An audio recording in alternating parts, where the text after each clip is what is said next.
दोस्तों, स्वागत है आपका खबर नेशनल टाइम्स से। मैं डॉक्टर राहुल बाली।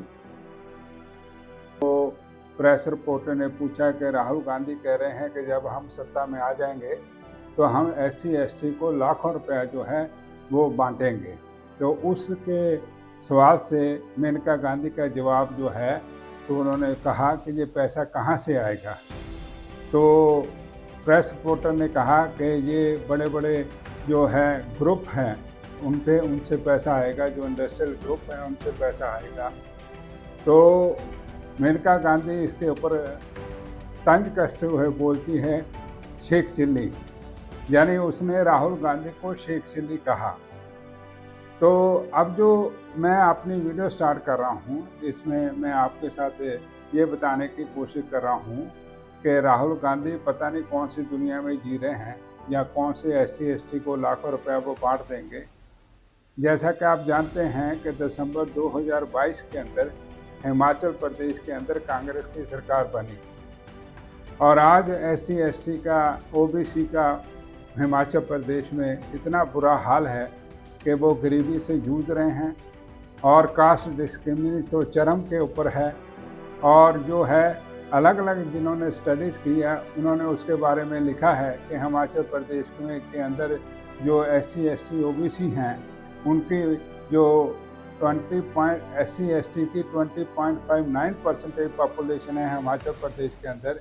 एक स्टडी के मुताबिक उन्होंने ये लिखा है कि जो एग्रीकल्चर हाउस होल्ड है, SC जो है 17.9% है, OBC 12.5% है, और शेड्यूल्ड ट्राइब जो है 6.8% है। ये तो एग्रीकल्चर हाउस होल्ड की बात कर रहा हूँ मैं।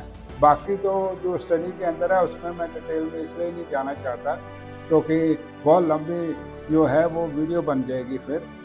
और जब ये 2022 के अंदर कांग्रेस की सरकार वहाँ बनी थी तो इन्होंने अपने मैनिफेस्टो में 10 वादे किए थे। उसमें एक का वादा था कि 5 lakh job with 1 lakh government job, 5 lakh job देंगे, उसमें से 1 लाख गवर्नमेंट जॉब देंगे। अभी जो इनकी वेबसाइट है, जिसमें जो हिमाचल प्रदेश की गवर्नमेंट की वेबसाइट है, उससे डाटा से पता चलता है कि 2 सालों के अंदर सिर्फ और सिर्फ 17,704 जॉब जो है गवर्नमेंट के अंदर सेक्टर में दी गई है, और उसमें जो फिगर आ रही है यूथ की वो 39,220 है।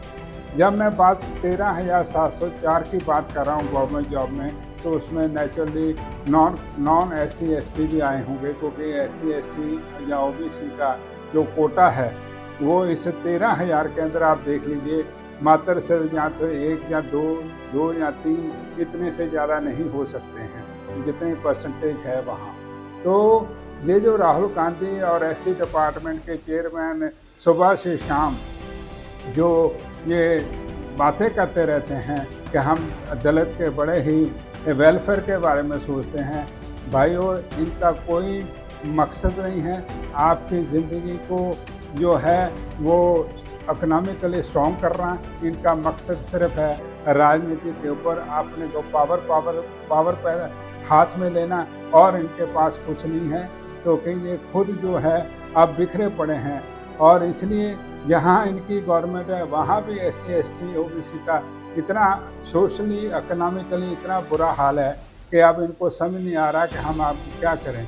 अभी मैं पढ़ रहा था कि हिमाचल प्रदेश में नरेश कुमार को प्रदेश का SC का चेयरमैन बनाया गया है।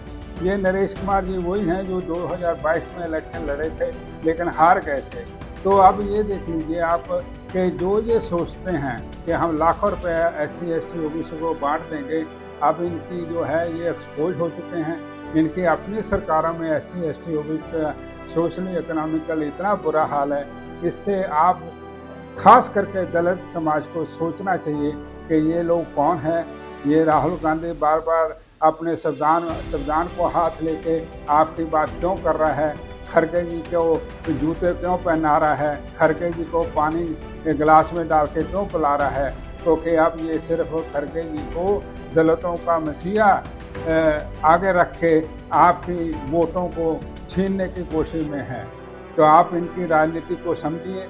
ये ना तो मैं BJP को कोई फेवर कर रहा हूँ, ना तो मैं यानी किसी और पार्टी को फेवर कर रहा हूँ, लेकिन मैं सच्चाई बताने की कोशिश कर रहा हूँ। Thank you.